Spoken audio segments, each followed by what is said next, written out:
Welcome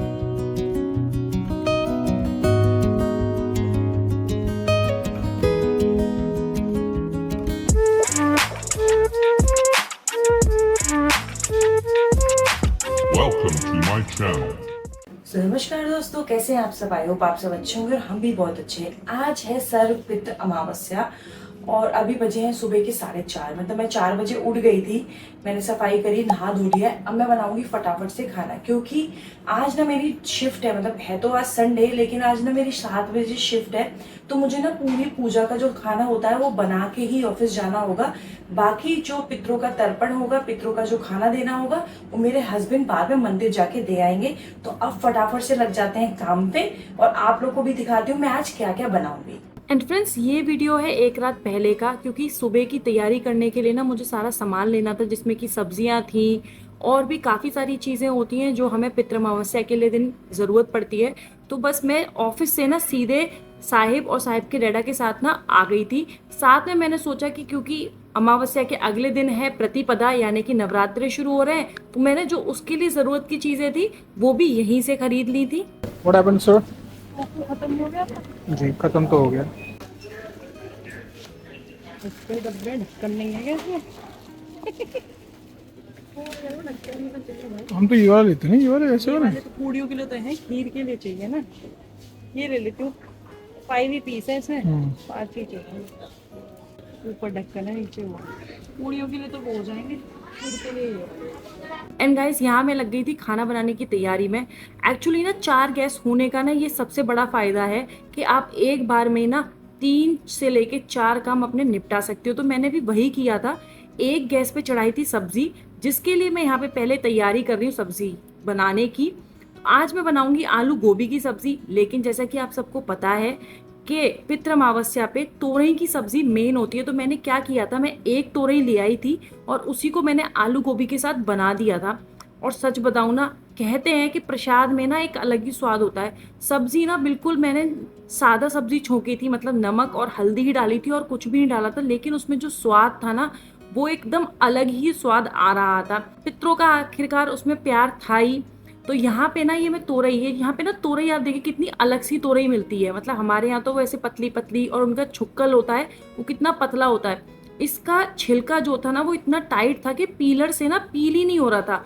मुझे ना चाकू से प्रॉपरली ये ना हटाना पड़ा था। और जब मैं ना इंडिया में रहती थी ना गाइस, तो जो हर महीने की अमावस्या होती है ना, तो मैं हर महीने की अमावस्या पे ही अपने जो मंदिर वाले पंडित जी थे उनको ना खाना दे के आती थी। क्योंकि जो हमारा अपार्टमेंट था ना उसको ना बहुत ही विशाल मंदिर था।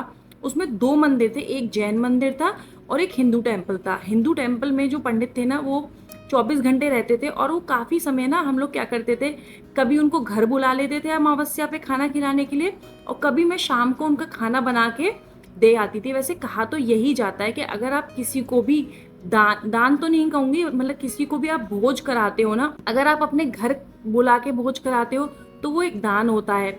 अगर आप कहीं जगह उनको खाना दे के आते हो वो और बड़ा दान होता है। और सबसे बड़ा दान होता है कि आप पंडित के घर जाके पंडित को खाना खिला के आओ। तो मैं हमेशा प्रिफर करती थी कि पंडित जी के ना मतलब मंदिर में बैठे होते थे तो मैं वहीं पे दे आती थी उनको, और वहीं पे वो खाना खा लेते थे।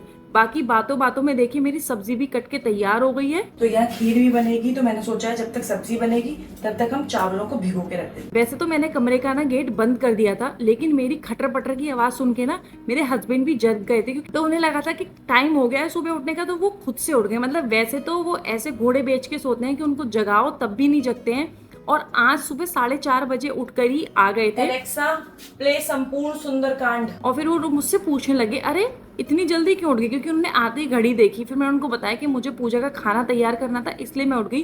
बोलते अब जब उठी गई है तो मुझे एक गिलास पानी भी दे दे। तो बस वो पानी पी के ना फिर मैंने उनको बोला आप जाके सो जाओ, क्योंकि अभी तो आपका टाइम है नहीं उठने का, आपको तो 6:30 बजे ही उठना है। तो फिर वो वापस से जाके सो गए थे और मैं लग गई थी अपने काम में दोबारा से, क्योंकि मुझे बनाना था यहाँ पे सब्जी, पूड़ियाँ और साथ में खीर। क्योंकि खीर भी ना, चावल की खीर बहुत जरूरी होती है अपने पितृ अमावस्या के खाने में। अब जब तक इतना काम होता है मैं फटाफट से क्या करती हूँ, आटा मल लेती हूँ। जैसे तोरई बहुत इंपॉर्टेंट है, वैसे ही कहते हैं कि उड़द दाल का भी कुछ ना कुछ होना चाहिए खाने में।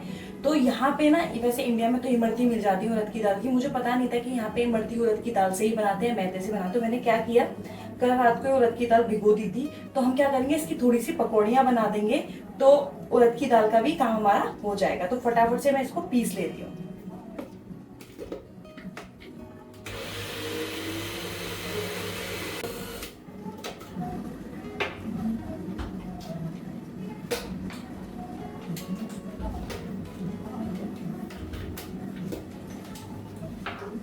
ये उड़द की दाल पिस गई है। अब जब पूड़ियाँ सेकेंगे, पूड़ियाँ सेकने से पहले हम ये उड़द की दाल की पकौड़ियाँ बना लेंगे। एंड फ्रेंड्स, सब्जी हमारी बन गई, खीर हमारी बन गई, आटा हमारा तैयार है। अब मैं क्या करूंगी, फटाफट से ना थोड़ी पूड़ियाँ बेल लूंगी, तब सेकूंगी, क्योंकि अकेले आप बेलो सेको तो काफी हो जाता है। तो पहले मैं थोड़ी सी पूड़ियाँ बेल के रख लूंगी और उनको फिर फटाफट से सेक दूंगी।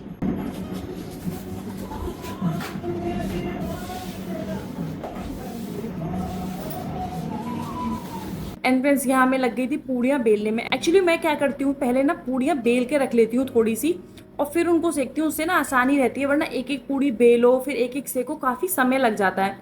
पहले तो क्या होता था, मतलब पिछले 3.5 साल में तो ऐसा कभी नहीं हुआ। पहले मैं आपको कम से कम आज से 7 से 8 साल पुरानी बात बता रही हूँ, जब हमारी नई नई शादी हुई थी, तब तो मेरे हस्बैंड मेरे साथ इन सब चीज़ों में ना हेल्प करा देते थे कभी कभी। जैसे मैं पूड़ियाँ बेल रही हूँ, वैसे उन्हें ना आटा छूने से बहुत घिन लगती है, वो ना ऐसा आटा नहीं छू सकते हैं। लेकिन जैसे मैं बेल के रख दूँ तो उनको सेक देते थे, रोटियाँ मैं पचा दूँ तो उनको सेक लेते थे। लेकिन शायद ये सब 2018 के बाद से कभी नहीं हुआ। 2018 से पहले पहले, मतलब शादी जब नई नई हुई थी 2016 से लेके 2018 तक, एक्चुअली उस टाइम पे ना उनके एक फ्रेंड थे जो हमारे साथ रहते थे। 2 साल तक ना उनके फ्रेंड हमारे साथ ही रहे थे, हम उनको भैया मानते थे अपना। तो उस टाइम पे ना मेरे हस्बैंड मेरे साथ हेल्प करा देते थे, क्योंकि उनका भी खाना बनाना होता था, अपना भी खाना बनाना होता था, तो वो इतना तो करा देते थे। लेकिन अब तो कुछ नहीं कराते हैं भाई, अब तो मैं सारा काम खुद करती हूँ। और आप ये सब कुछ मेरा ब्लॉग देख के भी समझ सकते हो कि मैं 1 मैन आर्मी हूँ इन सब चीज़ों के लिए। मतलब वैसे तो वो मेरी बहुत हेल्प करते हैं, वीडियो की एडिटिंग भी वही करते हैं, साहिब का ध्यान रखना भी वही करते हैं, साहिब को स्कूल ले जाना लाना। और सच बताऊँ ना, सुबह जब मैं उठ जाती हूँ तो मैं सिर्फ साहिब का टिफ़िन तैयार करती हूँ।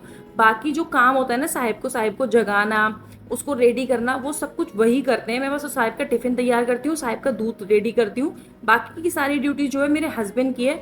तो वो इतना करते हैं मेरे लिए, वो बहुत ज़्यादा है। क्योंकि क्या कहते हैं ना, डूबते को तिनके का सहारा, तो मेरे लिए वो वही तिनका है जो मुझे ना बहुत ज़्यादा हेल्प लगती है उनकी। एंड फ्रेंड्स, देखिए हमारी पूड़ियाँ भी सिक के तैयार है, सब्जी भी तैयार है, खीर भी तैयार है, और हमारी पकौड़ियाँ भी तैयार है। अब मैं फटाफट से कर लूंगी पूजा, और उसके बाद हम सारा खाना पैक कर देंगे और फिर जल्दी से होंगे ऑफिस के लिए तैयार। सो ये देखें फ्रेंड्स, हमारे पंडित जी का खाना तैयार है। ये मैंने 5 पंडित जी का खाना बनाया है, जिसमें खीर है, पूड़ी है, सब्जी है, पकोड़े हैं, और ये है उनका पानी। तो चलिए मैं फटाफट से ऑफिस के लिए तैयार हो जाती हूँ। एंड गाइज, मैं तो चली गई थी ऑफिस। उसके बाद मेरे हस्बैंड गए थे मंदिर पे पंडित जी को भोजन ग्रहण कराने। पर वो मुझे इस बार बता रहे थे कि इस बार ना काफी कम पंडित जी मिल रहे थे। वैसे तो क्या होता था, यहाँ पे जो आप जगह देख रहे हो ना, एंट्री करते ही मंदिर में ना इतने सारे पंडित जी होते थे, इतने सारे, कि जो हम सबसे पहले टाइम गए थे ना, तब तो हमें लगा था कि हम खाना कम लेके आए थे। तो फिर हम ना जो पंडित जी बचे थे उनको पैसे देके ही आ गए थे। लेकिन इस बार वो बोल रहे थे कि इस बार ना मुझे पंडित जी को ना ढूंढ ढूंढ के खाना देना पड़ रहा था। एंड गाइज, ये ना वो टेम्पल नहीं है जो आपने कल की वीडियो में देखा था, वो है जबल अली वाला नया वाला टेम्पल। ये ना पुराना वाला टेम्पल है, मतलब जो ओल्ड दुबई में टेम्पल था, बड़ दुबई वाला जो टेम्पल है ना, ये वो था। और यहाँ पे ना पहले सारी जो मूर्तियाँ थी ना, साईं बाबा की मूर्ति, शिवाजी की मूर्ति, और गुरुद्वारा भी पहले यही हुआ करता था। लेकिन पिछले साल ना वो शिफ्ट कर दिया गया था जबल अली वाले टेम्पल में, और यहाँ पे ना अब सिर्फ द्वारकाधीश जी का टेम्पल है। पर जो शॉप्स है ना, वो अभी भी यहाँ लगती हैं, क्योंकि काफ़ी सारे लोग ना तो द्वारकाधीश के टेम्पल में तो आते ही आते हैं। बाकी इतनी सारी जो बड़ी बड़ी पूजा होती है, जो कि आप आने वाले नवमी वाले दिन भी देखोगे, हम लोग बच्चियों का जो पूजन होता है ना, वो पूजन करने भी हम लोग यहीं पे आते हैं।